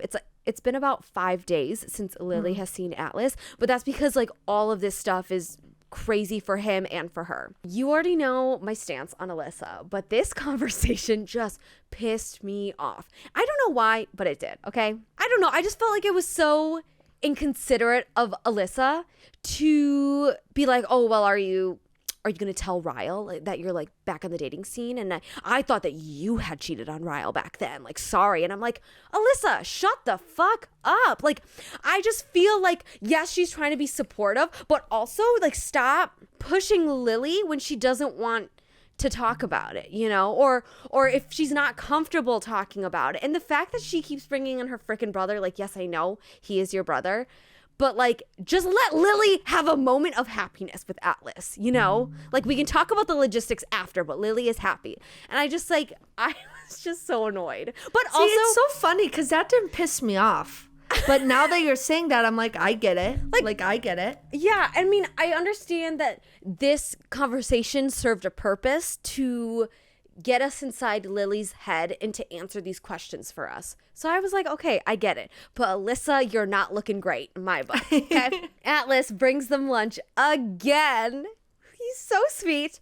And I was super excited that Lily asked, or Alyssa like kind of pushed the wedding on Atlas and like they're going together now. And I was like, oh my God. The end of this chapter. Again, okay? Remember how pissed off I am at Alyssa? At the end of this chapter, I was so freaking happy that Lily clapped back at Alyssa because again, I'm so over Alyssa and like what she keeps saying. It's just like, girl, you are crossing so many boundaries right now. You need to sit down. So this is page 170, and they're talking about Ryle in relation to Lily moving on with Atlas. Okay, so basically Alyssa is like, this whole thing is muddled. You know that. I don't need to explain it to you, but I can absolutely see why you're hesitant to tell Ryle. Knowing his ex-wife is sharing a bed with that block of perfection has to be extremely emasculating. I raise a brow. Not as emasculating as beating your wife should feel. And then Alyssa, thankfully, has the sense to be like, touche, Lily. And I'm like, yeah, no, truly. Like, did you forget all that your brother did to Lily? Like, oh my. Anyways. Fair enough. It bothered me, but also she owns up to her shit, you know? Okay, no, I agree. She does. Like, she can be called out on it, and Alyssa can have like a productive conversation. Anyways, that's all that I have. Alrighty. Chapter 19. This one's pretty small. Okay. In this chapter, Theo and Josh get introduced and we found out they know each other from school. Atlas also decides to work off his debt. Josh has to help out at the restaurant. I love Theo and Josh's friendship. Like, even the beginning of it is so cute, and I love that we get little spurts of it throughout the rest of the book. And I love that Theo calls Atlas out so much. He's like, why haven't you kissed her yet? Like, are you okay? Like, what are you doing with your life? I love it. Like, kids being little shits. Like, literally, exactly. Just be like, what? Why is it your business? And they're like, you didn't do that yet. And they're just being it's so funny. And then at the same time, he's like, why didn't you kiss her? And also, why are you always being so freaking cheesy with her? Like, are you kidding? Yeah. It's so funny. Like, I just love it so much. I will say, I thought when Josh first walked into the room, it was Josh who Theo had a crush on. And I was like, oh, I thought that too. I thought that too for a second. And then I was like, oh, just kidding, never mind. But I would have literally shit my pants if that would have been a good subplot, right? Yeah. Okay, chapter 20. I love this. I love this chapter. Okay. Atlas arrives to pick up Lily for the wedding when he notices the heart tattoo Lily has. Atlas has the realization about what Ryle did to her when seeing that tattoo and has a hard time coming to terms with the fact that he wasn't there to help Lily through that. However, Lily shares more of her story and tells him that even though he wasn't physically there, he was always with her. They then share their first adult kiss. I knew when this chapter started, I was like, I know we're going to get the kiss. I know we're going to get the first kiss. Yeah. So the tension leading up to it was so strong. Like, the way we're getting Lily's dialogue about how she really, really wanted Atlas to kiss her, but then he like went to kiss her on the cheek and she was like kind of disappointed, was so real, but like so cute. There's all these little moments that happen leading up to the kiss, but like they still don't kiss. Like, I literally said in all caps, when he grabs her waist to say thank you for inviting me but still doesn't kiss her, I wheezed. Like, this buildup is too much. And then I said under that note, what? He steps away and doesn't do anything? What the fuck, dude? I was so mad at Atlas when he stepped away from Lily seeing that tattoo. I was like, why are you doing that, dude? Like, what? And then I was like, I should have known Atlas's reaction was like about Lily and not himself, like seeing the bite marks, and like it was more because he cares about her so much and was pissed for her, not anything to do with like getting the tattoo. But I did have that immediate reaction, you know? No, me too. I was like, wait, what changed? Like, holy crap, this was literally really, his reaction was really like stunning to me, and I was like, oh shit, did something just happen that I missed? But then it resolves later. But yeah, I agree. Yeah, I don't have a ton of other stuff to say for that chapter because it really was just a bunch of cute moments. And yeah, they have their first kiss, and I kind of forget what their first kiss was like, but I remember loving it. Like, I thought it was so cute. To be honest, I don't remember it. So. Yeah. Okay. Great. Chapter 21, here's my synopsis. Atlas is determined to give Lily better after all that she had been through with Ryle. They quickly breeze through the wedding and rush back home. Atlas calls Josh to let him know that he'll be home late, and Lily and him pick up where they left off in her apartment. It's a very short chapter, but it's so cute. And I loved this chapter. Sorry. I thought it was just so adorable. And like, of course, Atlas wants to give her better. And of course, they rush to the wedding to go home. And like, when he gives her a piggyback ride, like, I was like, this man will be the death of me. Literally. Like, heart palpitations every time he does something cute, which is like all the time. Yes. And then I cackled when he called Josh to tell him he was coming home late. And Theo was yelling on the side, is like, oh my God, are you at Lily's? And then he just like hangs up. Like, I thought it was so funny. That's all that I have for chapter 21. Okay, but then 22. 22. Let's start 22. I was so happy that you finally got a sex scene chapter, right. Finally. You're right, because you always get that. I do. I was so happy. Okay. Okay. They go to Lily's bedroom and she's feeling awkward because she hasn't slept with someone for so long. She attempts to take her dress off, but it's stuck and Atlas has to help her get it off. They make out in the closet and move to the bed. Unfortunately, Lily has breast milk all over her body and has to pump before continuing. That chapter ends with Atlas and Lily having sex on the couch. of course, Lily couldn't get her outfit undone. And I Alice know. had to help her. Like, it's such a classic book trope, but I am here for it, you know? I loved it. It was like she's already so nervous, like she already is going, and then one more thing has to happen. I Yes. thought it was so funny. And then they have a hot makeout session in the closet. And I was like, finally, to redeem the scene when like she had to push him in all the way back in like chapter 5 or whatever, I'm like, this redeems it. Like they're having a hot makeout session in the closet. I know, right? They finally move to the bed and Atlas eats her out. But this is where I get really intense secondhand embarrassment. But also I like know. it also reinstates just how considerate and kind Atlas is. When Lily comes, breast milk is all over her chest and she has to go quickly pump in the bathroom while Atlas waits in the living room. Theoni, if that happened to me, I would have just died of embarrassment and told him to go home. Like that's literally what I would have done. I would not have been able to function. Like I would have, No. like straight up. No, like over my dead body would I ever continue? Like No, same. Done. I mean, the thing is that I really like that Colleen Hoover added that because it just makes their It's so relationship real, again. Yes, realistic. It makes it so realistic, and I love that it doesn't always have to be like this perfect, like hot makeout and then sleep together. You know, it has some flaws and just like different road bumps, and I love that she did add that because I feel like it's such a Lily and like Atlas thing. And like I said, of course, Atlas is so kind and he doesn't mind at all. And then when Lily is done pumping, she goes back out to the living room to like talk with Atlas, who is sitting on the couch. They make out on the couch and then they have sex. But I was a bit conflicted because on her bed, Atlas was like, I don't want to sleep together if I can't stay the night. But then they do anyways. And I'm like, Okay, I guess.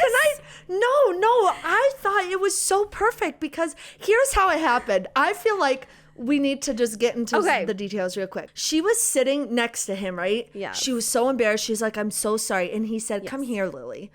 Pulls her onto his lap. And then they start making out, right? Yes. But then he notices she doesn't have a bra on. And that's when he's like, I'm done. Like, Yes. It was like they were trying so hard to you're stick right. to their plan, to You're not right. sleep together in that moment, like whatever. But then as soon as he saw that her bra wasn't on, he said, sorry. So I lost my control. And I love when a man loses control. At the end of the day, it's Alice's fault. So just kidding. Yeah. You're right. I forgot about that part because I was reading so fast because I was like, I have so much secondhand embarrassment that I need to get past this. Right. I loved it so much. No, because I do remember him like sneaking his hands up and like grazing underneath, and he's like, holy shit, you don't have a bra on. Right? Yes, I do remember that. On a scale of like 1 to 5, I would say a solid like 3. Okay. Because I've read spicier. Well, yeah, 100%. But I also just didn't know because we don't get a lot of in detail sex scenes from Colleen Yes. Hoover. So I wasn't expecting, although I did feel like she kicked up the spice a little bit. And She that did. was for the people of Book Talk. That's She what that did. was. Chapter 23 is right after Lily and Atlas have sex after all these years, which leads to thinking about what happened after the first time they had sex.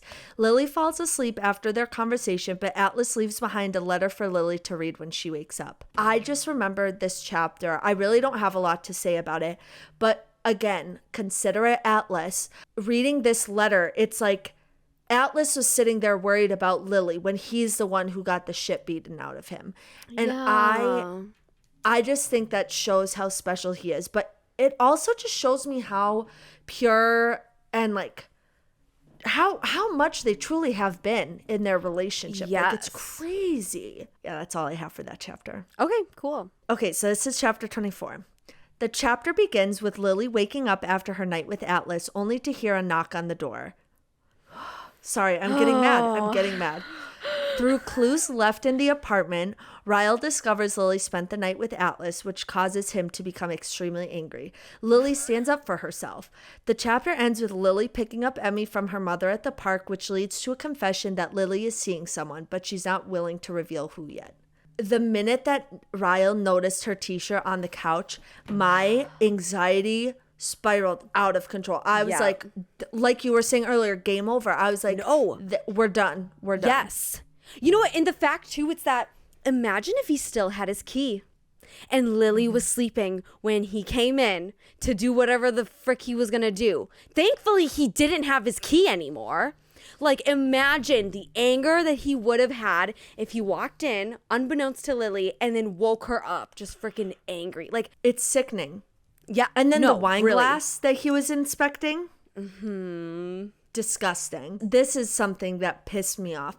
So as Ryle is like, right after he discovers it was Atlas, he said, so I had a right to be concerned about him the whole time. I was like, how dare you? Lily was never unfaithful. Lily was fully committed to you. Like, you keep trying to make her out to be a villain. You're jealous of something they had when they were younger.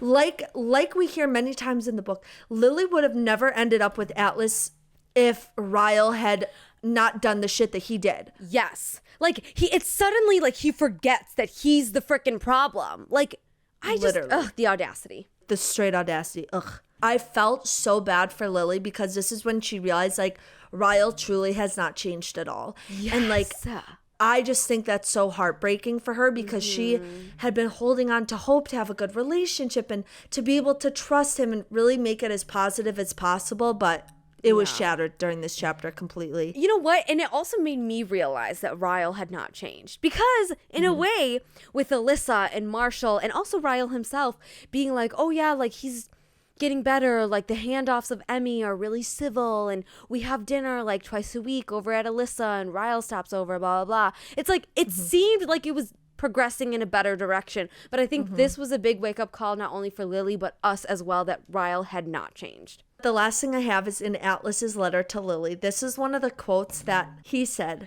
but any other path wouldn't have given you Emerson, so I'm grateful this is where we ended up. He doesn't just love Lily. His love for her is so pure, and he never once forget that Lily and Emerson are a package deal. That's never once a conflict for him because he just accepts her for everything she is, including Emerson, you know? And the fact that he's like, I know that she's your number one and I know that like she's your whole life. So like the fact that he's just like, you wouldn't have had her if nothing of this happened. Yeah. So I'm glad that it did. That's so beautiful. It really is. Like, again, he's just so thoughtful and kind. And I love him.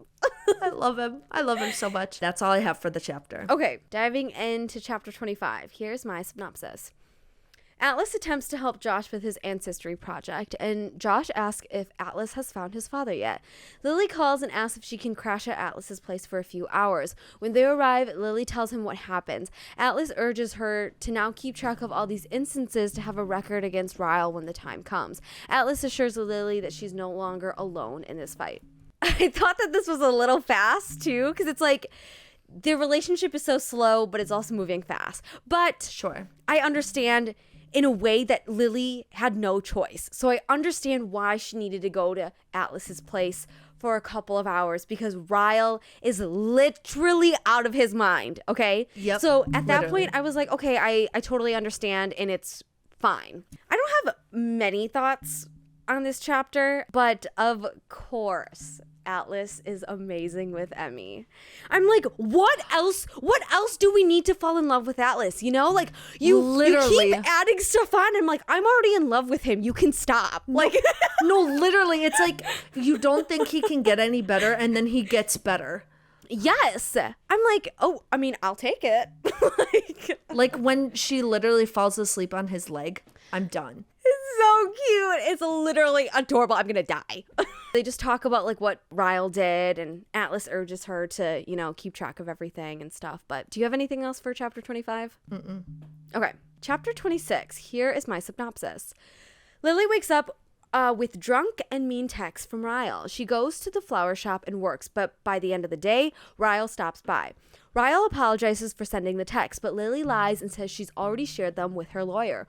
Ryle is pissed at that and says that the problem is Atlas. It always was. Ryle guesses that it was Atlas's idea to get a lawyer and storms out. Lily realizes that Ryle was going somewhere when he left. This chapter pissed me off so much. Like, first of all, to start off with Ryle's text messages, I was ready to kill him myself. Like, really? Literally. It Really, was so Atlas? disgusting. And then it I doesn't hate stop Ryle. there. No, No, truly. it doesn't. Of course it doesn't. Because No. he has to pile on the shit. He stops at the flower shop the next day, and Lily is so scared that she has to ask Lucy to stay. And thank God Lucy wasn't mean about it and knew to stay near Lily, because she's like, oh shit, Ryle is here. And it doesn't matter that he's calm. It's Ryle, you know? Mm-hmm. And then Ryle gives Lily like a half-ass apology because he was drunk when he sent them and blah, blah, blah, blah. And I'm like, you know what? Cry me a freaking river, Ryle, No, okay? literally. Also, being drunk is not an excuse. It is not, no. And then Lily lies and says that she's already showed them to her lawyer. Now, I'm not on board with her lying, but I understand that she needed fuel to add to her reasoning for Ryle to actually take her seriously. Because at this point, he was like, he could do whatever he wanted and he would face no consequences. But I think he needed this reality check of like, oh no, she can take you to court. And then as usual, Ryle is really freaking pissed about that. But also like, Ryle, you did this to yourself, okay, honey? Like, He does not ever take responsibility. No, it's so annoying. It's so freaking annoying. And then lastly, he leaves and Lily says that it looks like he was going somewhere. And I was like, no. I knew in that moment, I was like, I know what's Yep. about to happen. Exactly. And that's all that I have for chapter 26. Yep. And that leads right into chapter 27, which I don't have notes about really, but I have a summary. Yeah. So in chapter 27, Ryle arrives at Atlas's restaurant and punches him. Atlas tries to give Ryle advice and talk to him about their situation and what it could and should look like moving forward for Lily and Emerson's sake. Atlas then visits Lily to discuss everything that happened. So yeah, I don't know why I didn't have a lot of notes about this, but Ryle, of course, goes to Atlas to beat the crap out of him because he refuses to take any responsibility. But Yeah. I love that, again, considerate Atlas, Yeah. like trying to like do nothing to like incriminate himself or like whatever, and just being like, Ryle, dude, you're Yes. making everything worse. Like, this is not good for anything. Yeah. But he's also not willing to back down either. Like, so I just loved Atlas. I was reading the scene and I was like, Ryle, you look like a dumbass swinging Literally. and trying to assault Atlas. I'm like, you are the dumbass right now, but you don't see Literally. it. And storming into the kitchen and being all like badass or whatever. No, you look dumb, dude. He's so dumb. He's so He's dumb. so dumb. Yeah. I hate him. Yeah. God. That's literally all I have. Okay. In chapter 28, Emerson has her first birthday. Ryle and Lily keep their distance from each other for the most part. Alyssa then pulls Lily aside and coordinates so Lily can be with Atlas overnight. Then Lily goes to surprise Atlas at work, where she gets to observe him in his element. Then Atlas and Lily go back to his house, and then they have spicy shower sex. Sorry, I got too excited I couldn't speak. The chapter ends with them having a conversation about a timeline for their future. So this is when I was like, Alyssa, Yes. this was a good friendship move, like Yes. arranging it so she could go be with Atlas, like Yeah. whatever. The scene in the kitchen was so cute. Like, Lily did not mind just sitting there, and Atlas was like, oh, let me just whatever. And she was so turned on by seeing him in Yeah. his element. And then the kitchen slang part, when someone yelled hot behind right when Lily walked in, she was like, hello. She's like- and Atlas was like, kitchen slang, you're good. Like, this is not about you. Wait, have you worked in a restaurant before? No. Oh, okay. Because like I thought it was really, really funny because that's what, like, it is really true about kitchen slang. But instead of like hop behind, we'd always say like corner. So like to like let people know that like we're around the corner with food. Yeah. Dang. Okay. So interesting. Yeah. And then here's just a little quote I loved. Okay. Okay. I like you watching me in the kitchen tonight. I liked watching you. Like, okay, y'all are so freaking Why is that cute. so spicy though? Oh, is it spicy? I think it is. Okay. Yeah. Maybe my mind is just in the gutter. No, this is my next note. I said, Atlas is such a flirt with him saying he's gonna go take a shower. Like, Oh, okay, wait. What? Wait, but the way that Lily was like, what would you do if I'm not here? And he's like, I'm gonna go take a shower, do all that stuff. I was like, why is this spicy for no reason? I loved it. Oh, me too. I loved it. Okay, my next note says, how do these people have the courage and balls to just watch each other shower? LOL. Like, Lily's just staring at him, and Atlas knows she's watching, and he just has no shame. How do people have no shame with that? Like, you're literally just buck-ass naked, like, looking like a drowned naked mole rat. Like, what the fuck? I loved it, though. Okay, I was just gonna say, like, I think once you get really comfortable with someone, like, it doesn't matter anymore. Yeah, sure. My next one literally says, I'm living for these sex scenes, he. I forget who said this, if it was Lily or Atlas, but I thought this was a really, really powerful line. My loyalty is to the people who bring positivity into my life. My loyalty is to the people who want to build me and see me happy. I thought that's so beautiful, especially as someone who's like a people pleaser. I think that's so... Like, it just hit home. It's like, that's where my loyalty should be. Like, why are you spending time on people who treat you like crap or like whatever? It's like, your loyalty should be to the people who bring positivity to your life, just like you bring positivity to theirs. Like, so then I have a quote. It just says the bottom of page 257. Can you look that up? Because I forgot what it was. It's incredible how fast a heartbeat can double. I slide my fingers over his lips. We aren't pretending. We are going to spend the rest of our lives together. How long do we have to wait until we start? Yes, okay, that's the part. I died. What do you mean you're not pretending? I feel like that was the line that I heard from Lily that I was like, okay, she's all in now. Like, her hesitancy is gone. And the fact that they set up a timeline, because Atlas would be ready to propose to her tomorrow. Like, no, truly. So he's like, you tell me what you need and I'll do that. That's what I have for chapter 28. Chapter 29. So here's my synopsis. Lily and Atlas wake up and make breakfast together, but their peace is cut off short when Sutton arrives at Atlas's doorsteps. She's looking for Josh, and Atlas says he's not home. Brad comes to drop off Josh, and Josh is angry that he doesn't have a choice in who he lives with and where he stays. Sutton leaves, and Josh goes to his room. Okay, first of all, how did Sutton know where Atlas lived? Like, that's another plot hole. Like, how did she just magically show up? Oh, yeah. I guess I don't know. Right? I never thought about that, but you're right. Yeah, like, I mean, okay, of course, for the plot, like, she's there and she's looking for Josh and, you know, like, it's fine at that point. I'm just like, whatever, that's kind of weird. And of course, Josh is gone at the moment that Sutton is looking for him. And of course, Atlas is like, shit, it's like 10 to 10 or whatever, and Brad is gonna pull up with Josh, and I'm like, and when I felt so tense. Oh, me too. My like stomach dropped when Brad rounded the corner. I was like, no Like, what are you doing? I will say it made me really sad that Josh was so frustrated that he like didn't get a choice in who he gets to stay with. The reason why it made me sad is that I could totally understand like not having a choice and how frustrating it could be when like no one is listening to you. And so in a way, I really did sympathize with Josh, even though knowing from Atlas's point of view that like Tim wouldn't be any better if Josh stayed with his dad. But it just like sucked for Josh, definitely. The last thing that I have is, again, Sutton is gaslighting Atlas and pegging Atlas on and being like, oh, you think you can save him? Like, you think you can do a better job than me? Like, again, these people piss me off. But Colleen Hoover does get that shit right, that these people are just annoying as hell. No, literally, it's so annoying. Again, Colleen Hoover writes characters who refuse to take responsibility so well. Like, but I was so mad at Sutton. Like, this isn't about if Atlas can do better than you. This is about protecting Josh from the shitty person you are. But the thing is that, like, I don't mind those characters because I think Colleen does them well.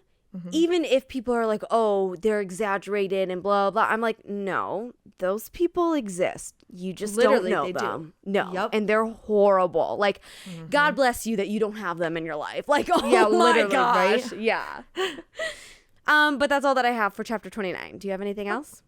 No, ma'am. Okay. Chapter 30. Here is my synopsis.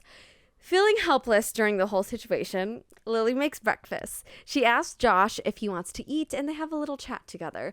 Lily tells Josh to go easy on his brother. Atlas comes out and reveals that he's found Tim. I thought this was very sweet of Lily to do, to make breakfast for them and to really talk to Josh and be like a safe place for him. I thought their conversation was nice, and it wasn't so on the nose, which I really liked, because then she did say, like, hey, give Atlas a break. He's been through a lot. But I think that it was also necessary for Josh to realize that Atlas has been through a lot, because I don't think he conceptualized what Atlas had been through. Yep, exactly. I will say, I thought it was really funny that Josh was like, this breakfast sucks. And Lily was like, I cooked it. I was like, oh, and Josh was like, sorry. Yeah, yes. I thought it was so funny. I was like, wow, kids are just sometimes really honest. Okay. I think I especially loved Lily's talk with Josh, because I think it just showed that Lily understands the importance of Josh in Atlas's life. And so if she's going to be in Atlas's life, she's going to be in Josh's life. Yes. And so building that relationship with him in a very genuine way, I thought was very, very special. Yes. And then the last thing that I have for this chapter is that I was nervous when Atlas announced that he had found Josh's father, Tim, because I knew Josh wouldn't stop until he saw his father. And I just knew it wouldn't end well. So I was like, oh no. But yeah, that's all that I have for chapter 30. Chapter 31. This chapter takes us on the drive to Tim's house for Josh to meet his father. However, Atlas decides to be honest and supportive with Josh, which leads Josh to the decision to stay with Atlas and literally tell his father to fuck off. I loved this scene. I mean, I don't have a ton to say about it, but I thought Josh was so sweet for trusting Atlas and noticing the scars that Atlas had. It just felt very full circle for them, and I think solidified to Josh Atlas is not to blame for anything. Atlas went through what I did and got out of it. And so he knows how to help me get out of it. This quote from Atlas, again, you don't think you can love him more. He said, "You're a privilege, Josh. Believe me, if I'd known you existed, I would have knocked over buildings to find you. You just let me know how to be here for you, and I'll be here." I wish everyone could have an Atlas in their lives, because I feel you need at least one person who would knock down buildings to come and find you and to make sure you're safe and that you're well and all that stuff. And it's he is just so genuine, and I am so happy that Josh has him in his life, I know, me too. Yeah. This is the quote that Josh said talking about his family tree assignment that made me, I was bawling my eyes out. It said, yep, "I can draw a seedling with 2 tiny branches, yours and mine, will be our own brand new tiny family tree, one that starts with us." I was not expecting the title to be tied into Josh and Atlas. Oh, I got chills just thinking about it. I just think that's so special. Yes, I agree. Well, at the beginning, I had said that I had expected this to be Atlas's book, even though it was Lily's perspective. And when Josh said that, I was like, wow, that was so powerful. Because again, I thought it starts with us, Atlas and Lily, but no, it's Atlas and Josh. And I was like, wow, that hits harder. It makes me tear up. Yes. No, it's so sweet. And then of course, Josh decides to flick him off. He's like, "Can I flick him off?" And he's like, "Go for it, dude." And so he's flicking him off as they drive away, and he says "asshole," and Atlas is like, "One word, Josh, one word." So funny. But do you have anything else for that chapter? No. Okay, chapter 32. Chapter 32 begins with Atlas paying a visit to Lily, where they share sweet moments, and Atlas has a moment with Emerson that means a lot to both him and Lily. Later, Lily confronts Ryle alongside Marshall and Alyssa to have a new, safer arrangement for her and Emmy. When Atlas said, "I thought I'd run up and steal a hug," it's so cute. I know. Just literally, just wanted a hug. What do you mean you just wanted to run up here and give me a hug? What? But then I actually cried, Selena. I actually cried when she was holding Emmy and Emmy reached out for Atlas and he took him and she just snuggled into his chest. Dead. Deceased. Literally weeping. Because Kit as much as people say kids know what's up, kids can read people like books. Like they are so much observant that people give them credit for. Yes. And so the fact that Emerson has no hesitation about like being with Atlas and like all those things, like I think that it's so powerful that Emmy is already comfortable with him and like picks up that he's like a safe person for her to be with. Yeah. When Atlas left, he said, "Love you, babe." More throwing up, dying all over again. I don't know what to say. I don't know what to say. Love you, babe. Are you kidding me? Atlas saying love you, babe. I think I've told you before, babe is one of the nickname or whatever that I can handle, right? In the right context. This is the example of the right context. Like, that is the time that you can call me babe. You're like, this is it. That's it. Boys, take notes, okay? Shit. But that's kind of the end of like the first half of the chapter. Then the second part is Lily having the conversation with Ryle, Alyssa, and Marshall. Yep. I loved seeing Lily's strength during this whole chapter, right? I love her so much. Like, I really love her character. And I think she's the best mom because still, even after all this shit, she's still not asking Ryle to be out of Emmy's life, like not asking him anything. She's just saying, I don't want her alone with you anymore. Yes. And I want you to take anger management classes. Yes. Like, everyone's always like, Atlas is so kind, considerate, Atlas, consider. I think what draws Lily to Atlas and Atlas to Lily, like Lily is just as sweet and just as thoughtful, very much in a different way, but like she is such a good person at heart. And I think we're always crushing over Atlas and like how sweet he is, but Lily has such a big heart as well. And I think that's why they're so perfect together. I agree. Like, you can't forget all that Lily had done for Atlas in high school. Remember when she skipped class to make sure that Atlas had someplace to sleep, and she took care of him when he was sick and doing all of this stuff. Like, Lily is just as considerate as Atlas. And I agree that that's why they're perfect together. Alyssa said that to Ryle. She said, I love you, but I'll help her. Yes.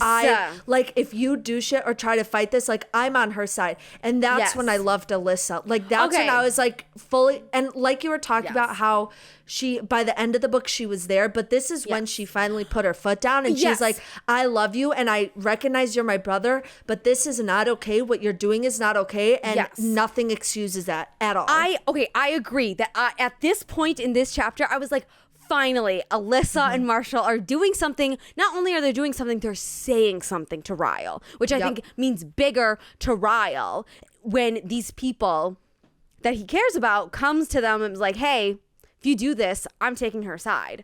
And I really think Ryle needed to hear that. But I do agree that, like, finally these side characters did something. And that's the end of chapter 32. So chapter 33. So here's my synopsis. Atlas invites his mother over to his restaurant for a meal. He tells her that he wants her to sign over her rights to Josh so that Atlas can become his guardian. They talk about Cape Cod and how Atlas's goal for Josh is to give him a memory like that every day of his life. Atlas also invites her to have dinner with them every Tuesday night. Atlas goes home and finds Josh asleep on the couch with his ancestry project done with the 2 new seeds drawn for him and Josh. I think this chapter really, really, really shows just how kind Atlas is, that it kind of pisses me off. Like, if it were me, I would have never had dinner with Sutton. Like, I would have just been like, nope, like, you're going to sign over the rights. Like, I don't care. But he is so kind that he invited her over, cooked her favorite meal, and had this really productive conversation. And I was nervous for Atlas because in all the other conversations that we've had with Sutton, we've seen that she's gaslighted him. Literally so much. But I was really happy that Atlas was able to stand his ground and take charge in this interaction. This is what Atlas says to his mom. He says, I remember Cape Cod. It's one of the memories I try to hold on to so that I don't completely resent you. But while you feel like you did this wonderful thing by giving me that one memory of us that one time, I'm offering to give that to Josh every day of his life. I gasped. I know. I was like, no, you're so right though, Atlas. You are so right. Because Sutton was like, oh, you don't remember Cape Cod? You don't remember what I did for you that day? But Atlas, being him, he's like, no, I 100% remember it. But what I'm trying to do is give that to Josh every day. And I think that's when Sutton finally realized, she's like, oh crap. Like she can no longer do what she's been doing, Mm-hmm. No, and I was good because of course he said it in a kind way, but that was him being like, this can't go on anymore. No. And I think it's similar with I liked how obviously their situations are different, but I like that it came one chapter after another, like Atlas and Lily, almost simultaneously finally put their foot down in the way that fits the kind people they are. Paragraph on page 291. So this is what Atlas is saying to his mom. I shake my head, conflicted by what I'm going to say. You were a single mother, and I know neither of our fathers helped you in any way. That must have been really difficult for you. Maybe you're lonely. Maybe you're depressed. I don't know why you can't look at motherhood like the gift that it is, but you're here. You showed up tonight, and that effort is worth a thank you. Again, Atlas just being so kind. It's like he is 100 times a better person than I could ever be. No, literally. But he raises a really good point because you know what? I get it. I get that being a single mom is so incredibly tough. While I'm still incredibly angry for Atlas and Josh and how much they weren't provided for, I feel for Sutton and her struggles of being a single mom. And so it's just so interesting that those two emotions exist. It's I'm angry for both of them, but I understand and sad, but it just is what it is. Yeah. And I think that it just goes to show the real complexity of human emotion in situations like that, because it's not straightforward. And we've talked about that on the podcast before. Feelings are up and down. You can have a bunch of feelings at once. It's never linear, Yep. But that's all that I have for chapter 33. Moving on to chapter 34. Here's my synopsis. There's a 6-month time jump. The contact between Lily and Ryle has been somewhat tense, but they're making it work. Atlas has left a note for Lily to read, and he tells her the moment he first fell in love with her all those years ago. Then he asks her to move in with him. I don't have a lot of comments on this chapter because the letter was way too long, okay? That I was just like, who cares? Who cares? I mean, love you, Atlas, but who cares? It could have been way shorter. I get where you're getting at, but it did not have to be that long, okay? I really did think, though, that it was very sweet how he tied everything together, how he first fell in love with her and how he knew he was in love.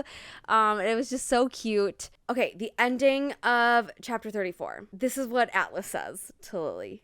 He says, you mean, do I need you to come home and give me a hug? I smile when he says that. Yes, that's exactly what I meant. Do you need me to come home and give you a hug? He nods. I do, Lily. Come home. I, crumbled after reading that. That's so cute. I'm sorry. I literally can't speak. It's adorable.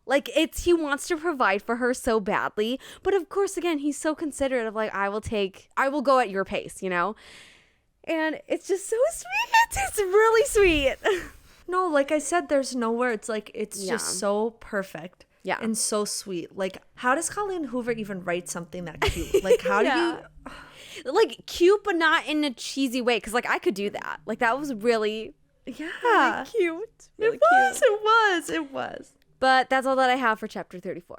Chapter 35. Lily and Atlas move in together. Theo and Brad help out. However, Ryle and Marshall stop by to drop off Emmy, and even though it's tense, it goes well. This chapter being at the end of the book really made a lot of sense. Yeah. I really liked it. I thought it was so perfect. It felt very full circle. It felt like this was what the title of the book was talking about, right? It's starting with them, and now they have their family with Josh and Emmy, I just have to mention this quote because I think Theo was so freaking funny, but he said, still can't believe you made it this far with her.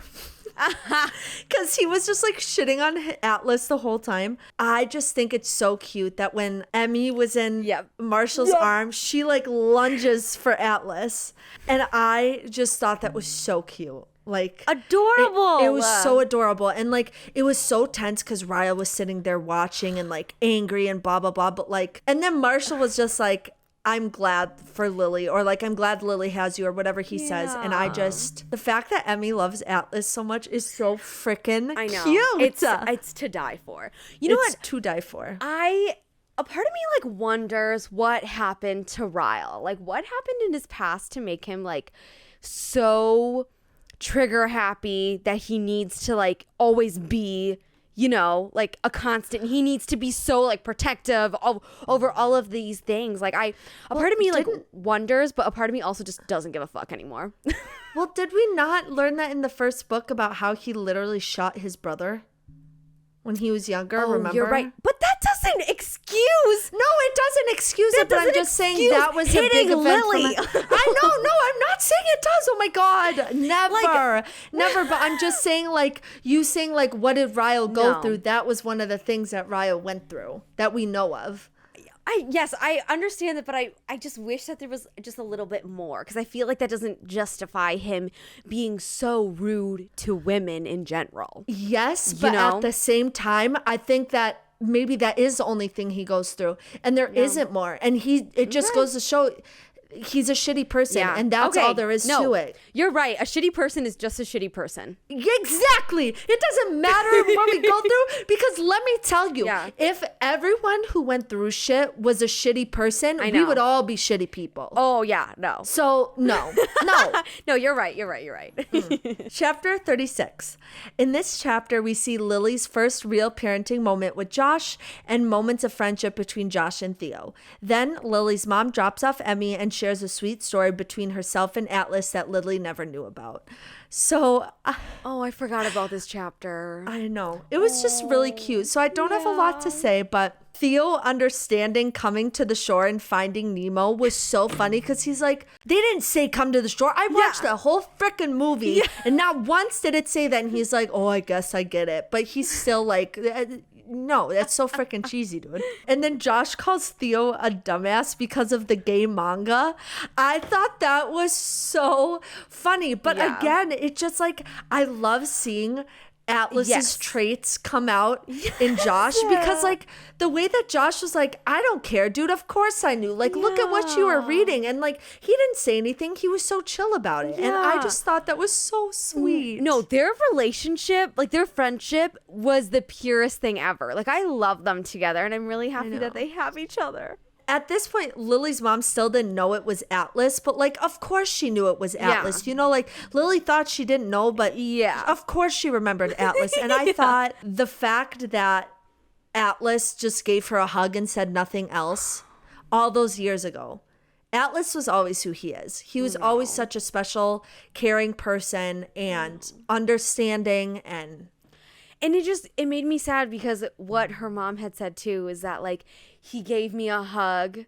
No, like that was like full understanding of what I was going through. And but he didn't say a single word, but he knew what I was going through, and he gave me a hug because of it. And I was like, wow, Atlas, you're so kind and considerate, and he just cares so much. Right? Yeah. So that's all I have for that chapter, literally. So read the final one, man. All right, final chapter 37. Here's a synopsis. It's the day of their wedding, and Theo is giving Atlas a hard time on his vows. Atlas reviews his vows one more time and adds one last line to it before he marries Lily. Like I've been saying all throughout this book, the letters could have been shorter. His vows could have been shorter as well. Sure. Like, it's a 5-minute speech, dude. Literally. No one wants to sit through that. But I'm like, okay, Atlas, fine, whatever. And I was reading it, I literally laughed out loud, because he went on a tangent of how, like, disappointing people were.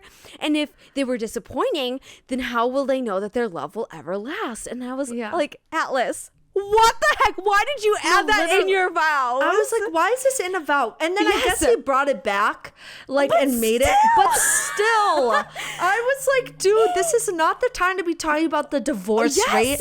Like, I get what you're going for, but why now? No, truly, I was getting secondhand embarrassment. I was like, this is so cringy. I can't. Like, I love you, Atlas, but I can't.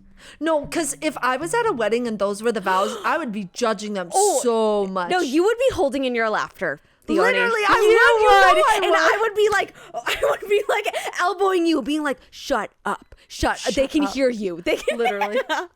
And then my last comment for this chapter is that I loved the ending that Alice added, quote, "It is my wish for you to be my fish." And that is how It Starts With Us ends. I really loved this book. I really, really did. I thought it was so well done. I love that the kids were like integral in the story in a way that didn't feel forced, but like, and I love that Atlas and Lily could share that commonality together. And I can't say enough good things about the book. Really. Yeah. I mean, I will take more Atlas any day. Like, literally. I was so deprived of him in the first book that I was like,